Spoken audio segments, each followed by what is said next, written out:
आज से 6 साल पहले सुलोचना जी और अर्जुन जी के बेटे प्रियांशु की शादी पास के शहर में रहने वाले अजीत जी की बेटी काम्या के साथ तय हुई थी और शादी में उनकी सभी मांगों को काम्या के पिता ने सहज स्वीकार कर लिया। काम्या एक सीधी सादी और घरेलू लड़की थी। विवाह की सारी तैयारियां शुरू हो गई, कपड़े गहने सभी खरीदे जाने लगे। तभी अर्जुन जी ने अपने रिश्तेदारों की बातों में आकर विवाह मैरिज हॉल की जगह 5 स्टार होटल में करने की शर्त रखी और कहा कि अगर आपने व्यवस्था नहीं की तो यह शादी नहीं हो सकती। काम्या के पिता ने उन्हें बहुत समझाने की कोशिश की, लेकिन अर्जुन जी अपनी बात पर अड़े रहे। अर्जुन जी ने कहा, मैरिज हॉल हमारी हैसियत के बराबर नहीं है। लोग क्या कहेंगे कि कहाँ रिश्ता कर लिया। एक ही बेटा है मेरा और बेटे की शादी रोज रोज थोड़े ही होती है। शादी के कार्ड बढ़ चुके थे और बहुत सारी शादी की तैयारियां भी हो चुकी थी। इसलिए काम्या के पिता ने किसी तरह कर्ज लेकर 5 स्टार होटल बुक कर लिया। शादी का दिन था और प्रियांशु की बारात नाचते गाते होटल पहुंच गई। शादी का कार्यक्रम भी शुरू हो गया, लेकिन तभी अर्जुन जी का गुस्सा 7वें आसान पर चढ़ गया। चिल्लाते हुए बारात वापस ले जाने की बात करने लगे। काम्या के पिता ने उन्हें समझाते हुए कहा कि समधी जी, आप बिना वजह नाराज हो रहे हैं। आप पहले मेरी बात तो सुन लीजिए। आपके बताए अनुसार ही हमने सारी व्यवस्था की थी, लेकिन होटल वालों का कहना है कि कुछ लड़कों ने बहुत सारा खाना बर्बाद कर दिया, जिससे खाना कम पड़ गया। तो क्या हो गया, शादी विवाह में तो ये सब होता है।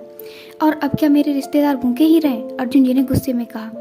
काम्या के पिता और उसके भाई ने किसी तरह स्थिति को संभाला और शादी हो गई। शादी के बाद भी काम्या के ससुराल वालों की मांगे खत्म नहीं हुई। काम्या ने इस बारे में जब अपने पति प्रियांशु से बात की तो उसने कहा, मैं इन सब के बीच में नहीं पड़ना चाहता। दहेज की इस लेन देन ने एक बेटी को उसके माता पिता भाई बहन के प्यार से जरूर दूर कर दिया था। काम्या शादी के बाद कभी अपने मायके नहीं जा सकी। जब भी उसके मायके जाने की बात करने के लिए काम्या के पिता आते तो उन्हें कोई ना कोई बहाना बनाकर लौटा दिया जाता या कोई नई डिमांड बता देते। काम्या की ननद की शादी में भी अजीत जी को ढेरों सामान की लिस्ट पकड़ा दी गई, यह कहकर कि समधी हैं, इतना तो करना ही चाहिए। काम्या के पिता भी बेटी के प्यार और उसका घर बसा रहे, इस मोह में सब करते जा रहे थे। काम्या की ननद के विवाह में 2 दिन पहले ही अजीत जी सारा सामान लेकर काम्या के ससुराल पहुंच गए। सामान को देखकर काम्या की सास बोली, ठीक है, हमें क्या पता था कि आपकी पसंद ही ऐसी है, नहीं तो हम लोग खुद ही पसंद कर लेते। ना साड़ियों का रंग अच्छा है, ना गहने की डिजाइन, और गहने भी कितने हल्के हैं। बेटी के लिए तो कभी आप दिल खोलकर खर्चा ही नहीं करते। हमारा क्या, लोग तो यही कहेंगे कि कैसे पिता हैं। बेटी के सम्मान और समाज की मर्यादा की भी चिंता नहीं है। काम्या के पिता कुछ बोल नहीं सके, चुपचाप सिर नीचे किए बैठे रहे। लेकिन आज सारे रिश्तेदारों के सामने अपने पिता की बेइज्जती काम्या को बर्दाश्त नहीं हुई और बोली, मम्मी जी, समाज की मान मर्यादा की चिंता क्या सिर्फ मेरे पिताजी को या मेरे मायके वालों को ही होनी चाहिए? आप लोगों को इस बात की कोई चिंता नहीं होनी चाहिए। सारे रिश्तेदारों के सामने आपने यह तो कहा कि यह अच्छा नहीं है, वह अच्छा नहीं है, यह नहीं लाए, वह नहीं लाए, लेकिन क्या पिताजी से एक बार भी उनका हाल समाचार पूछा? किसी ने भी उनसे चाय नाश्ते के लिए भी नहीं पूछा, क्योंकि आप लोग मेरे पिताजी को अपना समधी नहीं, नौकर समझते हैं। और मुझे तो इस घर में एक काम वाली बाई से भी कम समझा जाता है। जब जिसके मन में आए मुंह उठाकर कुछ भी कह देता है। कुछ खराब हुआ तो काम्या और कुछ अच्छा हुआ तो आप लोगों ने किया। काम्या का इस तरह जवाब देना आज सुलोचना जी को बहुत बुरा लगा, और वह भी जब सारा घर मेहमानों से भरा हो। सुलोचना जी ने गुस्से से चिल्लाते हुए कहा कि देखा समधी जी, ऐसे तेवर हैं आपकी लाडली के। वह तो हम जैसे लोग हैं जो इसका गुजारा हो रहा है, नहीं तो किसी और घर में होती तो कब का घर से बाहर निकाल देते, और आप समझते हैं कि हम लोग ही बुरे हैं। अपनी लाडली को मुंह चलाने के साथ कुछ अच्छा संस्कार भी दे देते तो अच्छा होता। यह सब क्या हम अपनी बेटी को नहीं दे सकते? आप लोगों की तरह कंगाल थोड़ी हैं कि शादी में बारातियों को खाना भी नहीं खिलाएं। ले जाइए आप यह सब। हमने तो यह सब इसलिए कहा था कि प्रियंका के ससुराल वालों को यह न लगे कि उसकी भाभी के मायके वाले भी किसी से कम नहीं है। लेकिन आपकी बेटी ने जो आज हमारी बेइज्जती की है, उसके बाद हम काम्या को नहीं रख सकते। आप ये सारा सामान और अपनी बेटी को लेकर चले जाइए।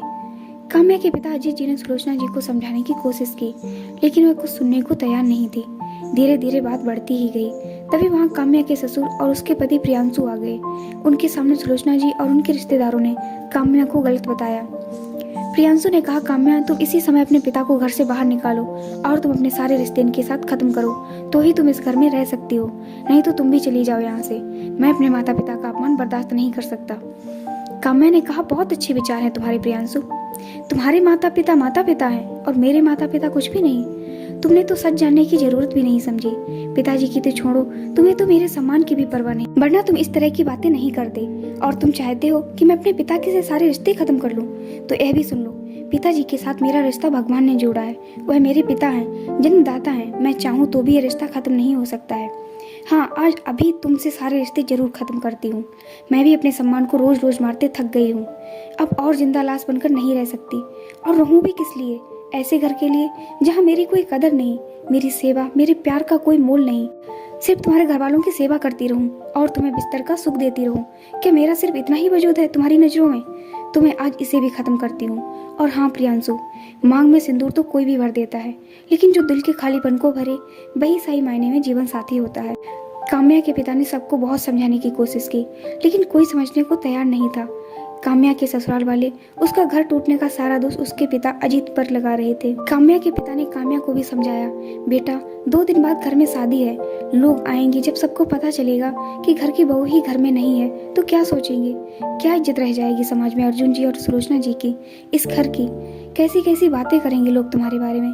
पहले प्रियंका की शादी हो जाने दो, फिर ये सब देखेंगे। मेरा क्या है बेटा, तुम्हारा घर बसा रहे इसीलिए तो ये सब सहता आया हूँ। तुमसे प्यारा मुझे अपना सम्मान थोड़े ही है। अपने पिता की बातें सुनकर काम्या के आंसू नहीं रुके, लेकिन आज उसने अपने पिता के और अपने सम्मान से कोई समझौता नहीं करने का सोच लिया था। काम्या अपने 3 साल के छोटे बच्चे और अपने पिता का हाथ पकड़ उस घर को छोड़कर चली गई। काम्या के जाते ही लोग उसके बारे में उल्टी सीधी बातें बनाने लगे। प्रियांशु और उसके माता पिता सहानुभूति के पात्र बन गए, लेकिन समय सबके साथ न्याय अवश्य करता है। जो तकलीफ काम्या और उसके मायके वालों ने सहा, आज उसी का समय ने जवाब दिया। प्रियंका की बारात दहेज को लेकर हुई बहस की वजह से वापस चली गई। यह कहना उचित तो नहीं होगा कि जैसी करनी वैसी भरनी, क्योंकि एक और बेटी का घर इस दहेज के दानव ने निगल लिया। एक और परिवार का सम्मान बिखर गया। ऐसे ही ना जाने कितने घर इस दहेज के दानव ने निगल लिए, कितनी जिंदगियां बर्बाद कर दी और कितनों को जिंदा जला दिया। कब तक और क्यों हम इस दानव को पालते रहेंगे? बेटा हो या बेटी, क्या वो अपनी मेहनत से अपने लिए रोटी नहीं कमा सकते? हमें क्यों भूल जाते हैं? पैसा चाहे जितना भी किसी के पास क्यों ना हो, खाता हुआ रोटी है, पैसा नहीं खा लेता। हाँ, खाने के तरीके अवश्य बदल सकता है। अब तो बस यही इच्छा है कि दहेज के दानव को पालना बंद करें और अपने बच्चों को अच्छी शिक्षा दें, ताकि वे खुद अपना भार स्वयं उठा सकें और हमें उनके लिए दहेज प्रथा जैसी कुरीति को पालना ना पड़े। अगर आपको ये कहानी अच्छी लगी है तो प्लीज़ वीडियो को लाइक और चैनल को सब्सक्राइब जरूर कर लें। धन्यवाद।